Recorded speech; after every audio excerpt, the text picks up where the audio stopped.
चला तर हे बघा, मी न मुलं त्याला शाळेत नेऊन घातलं, घरात देवपूजा केली आणि आताच कपडे वाळू घालायला वरती आली. हे बघा, कपडे वाळू घातले आणि चला म्हणलं माझ्या भावांशी बोलाव. तर तुम्हाला बोलली होती मी घरातून आज वातावरण पावसाचं आहे म्हणून. हे बघा, पावसाचं वातावरण एवढा पाऊस येईल असं वाटते, पण पाऊसच येत नाही. मुसळधार पाऊस पडलाच नाही अजून.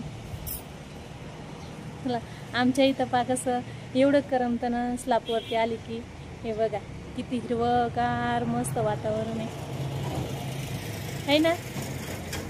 तर मला आहे ना वरती आलं की नाही का, खाली जावंच वाटत नाही. काय सांगू तुम्हाला. हे बघा, कपडे वाळू घातले आहे ना, कपडे वाळू घालणं झालं. चला म्हणलं आता थोडंसं बोलाव. तर आता नमूची सुट्टी 4 वाजता होते आणि गोलूची सुट्टी 11:30 ते 12 वाजते त्याला यायला. तर मग त्याच्यानंतर मग आम्ही जेवण करतो. बघा आहे का नाही वातावरण करमायसारखं. पा किती मस्त हिरवगार आहे, असं वाटतं की इथंच बसा.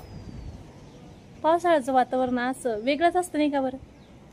पावसाळा म्हणलं की पाऊस, हिरवगार वातावरण, असं असं करमायसारखंच वातावरण होऊन जाते. पण रोज पाऊस येतो, पण मुसळधार येतच नाही. काय सांगू तुम्हाला, मुसळधार पाऊस आला पाहिजे.